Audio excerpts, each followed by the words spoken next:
आपको बताएं, कोरोना के बढ़ते संक्रमण पर प्रधानमंत्री मोदी गंभीर हैं और इसी के मद्देनजर 14 अप्रैल को राज्यपालों और उप राज्यपालों से चर्चा करेंगे। शाम 6 बजे वीडियो कॉन्फ्रेंसिंग के जरिए यह बैठक होनी है। बढ़ते कोरोना संक्रमण और वैक्सीनेशन पर चर्चा होगी। इस वक्त की अहम खबर, 14 अप्रैल को राज्यपाल, उप राज्यपाल सभी राज्यों के वीडियो कॉन्फ्रेंसिंग के जरिए जुड़ेंगे, जिनसे बातचीत करेंगे प्रधानमंत्री नरेंद्र मोदी। कोरोना की दूसरी लहर चिंताजनक है। इस पूरे मुद्दे पर बातचीत करने के लिए वीडियो कॉन्फ्रेंसिंग से राज्यों के राज्यपाल और उप राज्यपाल से चर्चा 14 तारीख को शाम 6 बजे।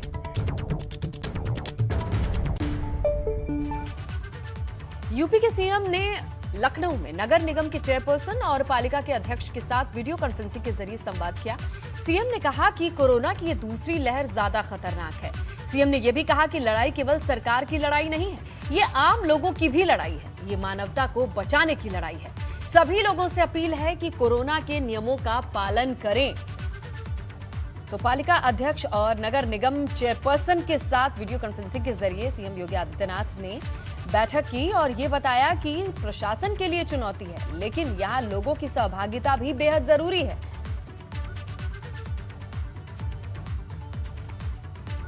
बाहर से आने वाले सभी जो भी लोग हैं या जो संक्रमित हैं, उनका कांटेक्ट ट्रेसिंग और फिर उनका 100% टेस्टिंग की दिशा में उसको आगे बढ़ाने की कार्रवाई करना, स्वच्छता और सैनिटाइजेशन को तेजी के साथ आगे बढ़ाने में योगदान देना, जिसमें सोडियम हाइपोक्लोराइड घोल के सैनिटाइजेशन के साथ ही ब्लीचिंग पाउडर, मेलाथियान डस्ट, चूना आदि के छिड़काव की कार्रवाई को तेजी के साथ आगे बढ़ाना, क्योंकि ये केवल हमारे लिए कोरोना के संक्रमण को ही रोकने के लिए नहीं योगदान देगा, बल्कि बरसात में डेंगू, इंसेफ्लाइटिस, मलेरिया और अन्य विषाणु जनित तमाम उन रोगों से भी बचाव में इसकी बड़ी भूमिका होती है।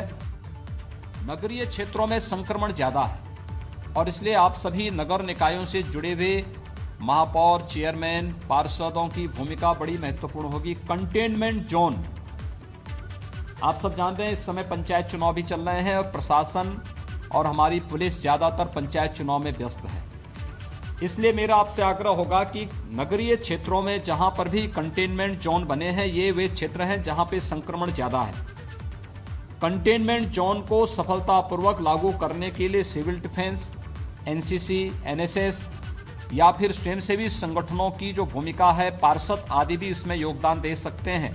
स्वयं का बचाव करते हुए मास्क और ग्लव्स का इस्तेमाल करते हुए इन कार्यक्रमों को आगे बढ़ाना, निगरानी समितियों को सक्रिय करते हुए प्रत्येक निगरानी समिति के पास infrared thermometer, pulse oximeter, sanitiser देकर के लोगों में एक अवेयरनेस पैदा करना।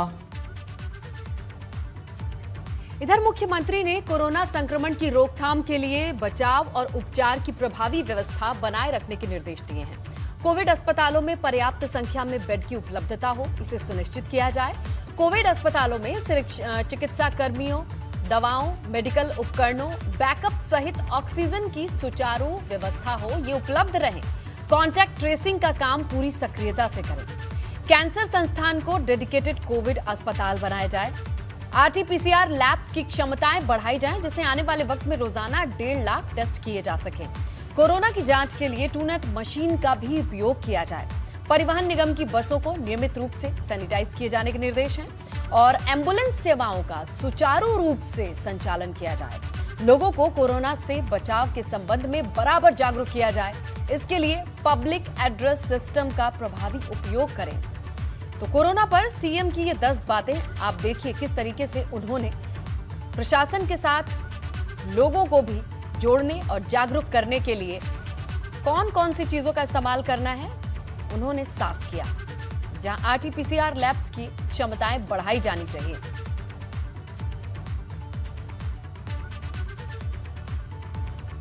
और यूपी में बढ़ते कोरोना के आंकड़ों के बाद अब जगह जगह सैनिटाइजेशन का काम शुरू हो गया है। इसी कड़ी में राजधानी लखनऊ के चारबाग रेलवे स्टेशन को सैनिटाइज किया गया। इसके अलावा राजधानी में कई इलाकों में सैनिटाइजेशन का काम हुआ। लखनऊ में बीते 24 घंटे की अगर आप बात करें तो 3,892 नए केसेस सामने आए हैं। ये आंकड़ा लगातार बढ़ता ही जा रहा है। आप देखिए आंकड़ों की संख्या, ये जो तस्वीरें आपकी टीवी स्क्रीन पर दिखाई दे रही हैं, ये चिंता की लकीरें हो सकती हैं प्रशासन के लिए भी, लेकिन हमारे आपके लिए सतर्क होने के लिए काफी है। देखिए जिले और किस तरीके से मरीजों की संख्या बढ़ती गई है। फर्रुखाबाद और आगरा के आंकड़े आपके सामने हैं। 11,602 और फर्रुखाबाद से 5,096 ये केसेस हैं। तो ये आंकड़े महामारी का कहर और भयावह की दूसरी कितनी है ये लहर आप समझिए। जहां सोनभद्र से 5,993, भदोही में 2,607 नए मामले।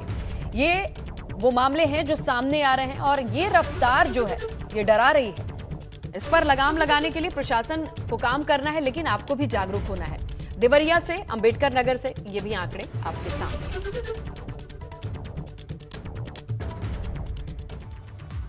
आंकड़ों से आप समझ सकते हैं कि प्रदेश में कोरोना के आंकड़े कितने तेजी से बढ़ रहे हैं, मामले कितने तेजी से बढ़ रहे हैं। प्रदेश में सक्रिय मामलों की संख्या 81,576 हो चुकी है। कल प्रदेश में 1,93,379 सैंपल की जांच की गई, जिनमें से 89,000 से ज्यादा सैंपल की जांच आरटीपीसीआर के जरिए की गई। अब तक प्रदेश में 3 लाख और लगभग 70,000 सैंपल की जांच की गई है। तो ये है टेस्टिंग कैपेसिटी।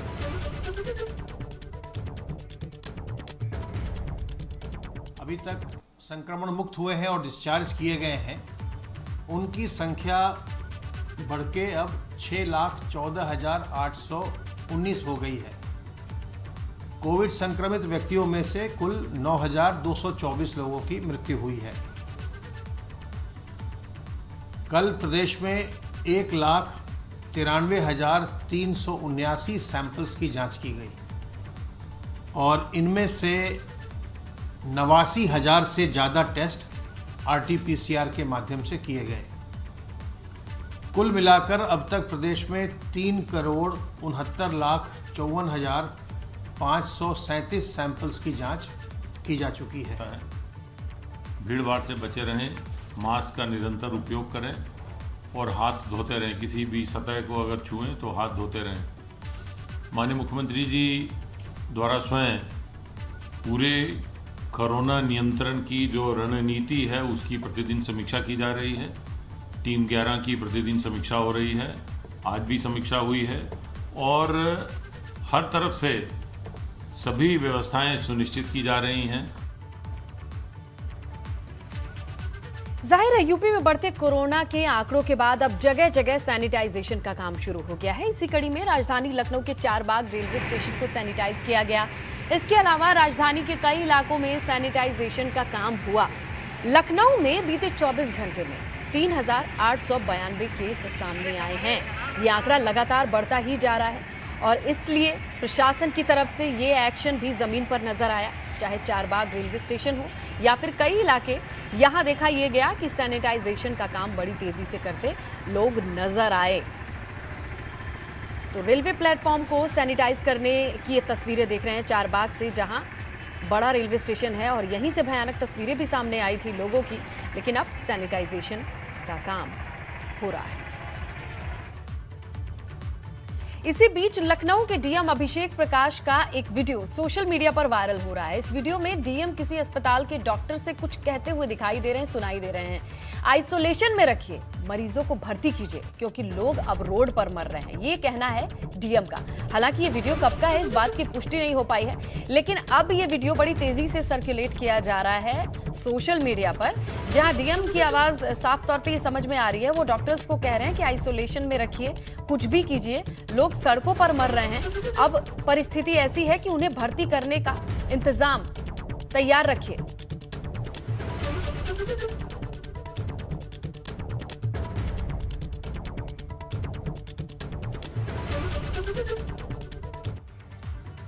आगरा रेंज के आईजी नवीन अरोरा पूरी तरह से कोरोना के बढ़ते केसेस के मद्देनजर एक्टिव हैं। उन्होंने बकायदा एक एसओपी बनाकर रेंज के चारों जिलों की पुलिस को फॉलो करने के निर्देश दिए हैं। साथ ही चारों जिलों के कंट्रोल नंबर भी पब्लिक को जारी किए हैं। आईजी का कहना है कि बड़े स्तर पर मास्क चेकिंग अभियान चलाया जा रहा है, साथ ही सोशल डिस्टेंसिंग ठीक ढंग से फॉलो हो, इसके लिए भी जरूरी निर्देश दिए जा रहे हैं।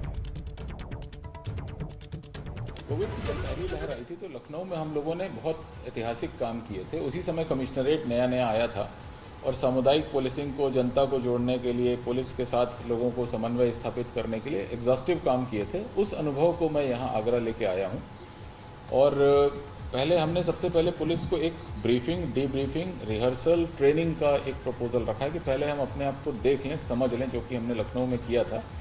पहले अपने आप को तैयार करें, सारे गाइडलाइंस का खुद पालन करें ताकि कोई हम पर उंगली ना उठा सके। और वैसे भी जब कोई गाइडलाइंस इंश्योर कराता है तो सबसे पहले उसकी जिम्मेदारी होती है कि वो खुद उन नियमों का पालन करे।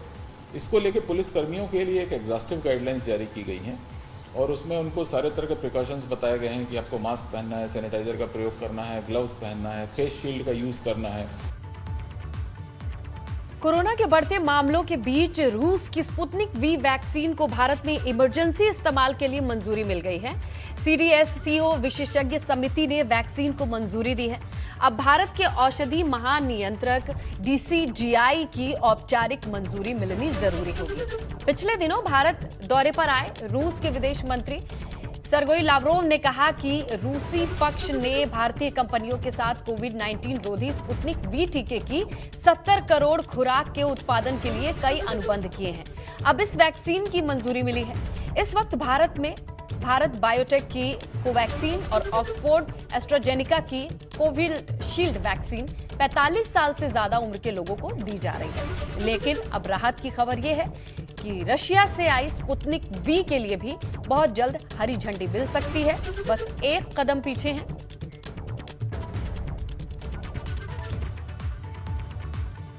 तो चलिए अब आपको बताते हैं कि भारत और रूस में बनी अलग अलग वैक्सीन क्या खास है। इसमें देश में बनी कोविशील्ड वैक्सीन पहली डोज लेने के बाद 80 और कोवैक्सीन 2 डोज लेने के बाद 81% असरदार पाई गई है। वहीं स्पुतनिक वी ट्रायल में पहली डोज में ही 91.6% ये असरदार पाई गई है। इस वैक्सीन का काम शरीर में पहले से मौजूद एडिनोवायरस को नष्ट करना है ताकि संक्रमित व्यक्ति गंभीर सांस की बीमारियों का शिकार ना हो सके। रशिया के गमलेया रिसर्च सेंटर में विकसित वैक्सीन स्पुतनिक वी का ट्रायल देश में हैदराबाद की जानी मानी कंपनी डॉक्टर रेड्डीज लेबोरेटरीज ने किया है। ये तीसरी वैक्सीन है जो भारत में कोरोना के खिलाफ जो जंग चल रही है उसमें मददगार होगी।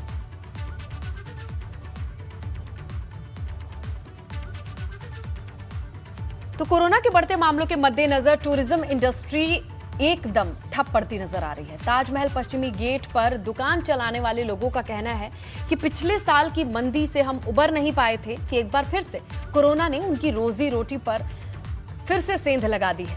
जो गलियां गुलजार रहा करती थी वो आज लगभग सन्नाटे से घिरी हैं। दुकानदारों को आशंका है कि पिछली बार की तरह ही कहीं रोजी रोटी का संकट न खड़ा हो जाए, कहीं एक बार फिर से लॉकडाउन न लग जाए। लगातार बढ़ते कोरोना संक्रमण के बीच आगरा में भी स्थिति बद से बदतर हो चली है। आगरा के तमाम सरकारी अस्पतालों और निजी अस्पतालों में जहां कोविड का इलाज चल रहा है वहां बेड फुल हो चुके हैं, ऑक्सीजन की कमी हो रही है। और ऐसे में जिस तरह का जो माहौल उत्तर प्रदेश के तमाम शहरों जैसे लखनऊ, प्रयागराज ऐसे शहरों में हो रहा है, ऐसा ही माहौल अब आगरा में भी देखने को मिल रहा है। अब देख सकते हैं कि ताजमहल की ओर जाने वाला ये रास्ता है। ये गलियां इस समय गुलजार रहा करती थी, लेकिन साल 2020 में पहले पर्यटन में पूरी तरह से मंदी रही। 188 दिन तक ताजमहल बंद रहा और एक बार फिर से आप देख सकते हैं कि यहाँ जो टूरिस्ट है वो ना के बराबर आ रहा है, क्योंकि देश में लगातार जो कोरोना से संक्रमण फैल रहा है उसने काफ़ी ज़्यादा रफ्तार पकड़ ली है। तमाम आप जो ताजमहल के पास जो दुकान लगाते लोग हैं वो लोग भी पूरे दिन खाली बैठे हुए हैं। के जरिए दिखाना चाहूँगा कि तमाम जो शॉपकीपर्स हैं पूरी तरह खाली बैठे हुए हैं। तमाम जो ऑटो रिक्शा चालक हैं वो भी एक अदद पैसेंजर की तलाश में हैं, क्योंकि घर चलाना है। और ऐसे में आगरा में स्थिति वर्स्ट से वर्स्ट होने की ओर चली है। तमाम जो हॉस्पिटल्स हैं उसमें बेड इस समय फुल हो चुके हैं, ऑक्सीजन क्राइसिस भी होना शुरू हो चुकी है। और इसका जो पूरा असर कोविड का जो नज़र आ रहा है वो टूरिज़्म पर है। ऐसे में जो आगरा की पूरी जो टूरिज़्म इंडस्ट्री है वो प्रभावित नज़र आ रही है। आगरा से उपाध्याय, ABP। तो कोरोना के बढ़ते मामलों के बाद अब मिर्जापुर में मां विंध्यवासिनी के दर्शन से पहले आरटीपीसीआर नेगेटिव रिपोर्ट लानी होगी। आरटीपीसीआर नेगेटिव रिपोर्ट नहीं होने पर बिना दर्शन किए ही भक्त वापस भेज दिए जाएंगे। यह आदेश नगर मजिस्ट्रेट की ओर से है। बता दें, कल से चैत्र नवरात्र की शुरुआत हो रही है। नवरात्र में मां विंध्यवासिनी के दरबार में लाखों श्रद्धालुओं की भीड़ जुटती है, लेकिन ऐसे में यहां जाने से पहले आपको भी जानना होगा कि आरटीपीसीआर नेगेटिव रिपोर्ट रहेगी तभी मां के दर्शन हो पाएंगे, वरना प्रशासन की ओर से आपको वापस भेज दिया जाएगा।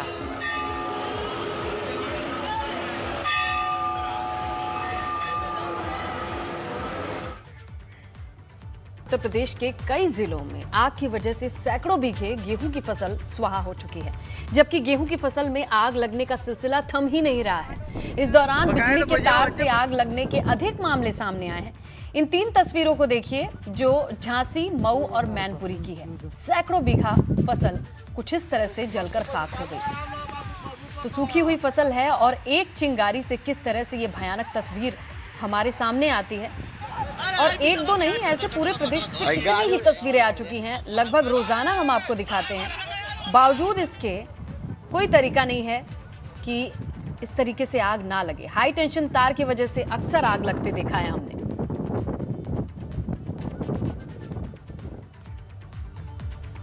बीजेपी विधायक के गनर की दबंगई का वीडियो इन दिनों जमकर वायरल हो रहा है, जिस पर बीजेपी विधायक अपनी सफाई भी दे रहे हैं। क्या कह रहे हैं आप भी देखिए।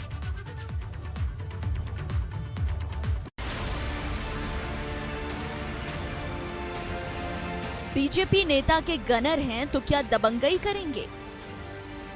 बीजेपी नेता के गनर हैं तो क्या मारपीट करेंगे? ये कई सवाल तब उठने लगे जब एक वीडियो वायरल होने लगा।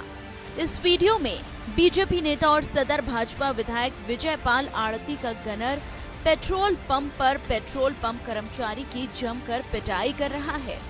बताया जा रहा है कि दोनों के बीच कम पैसों का पेट्रोल डालने को लेकर कहासुनी हुई और बात इतनी बढ़ गई कि मारपीट शुरू हो गई। वहीं वहां पर मौजूद विधायक ने अपने गनर को रोकने की जहमत तक नहीं की।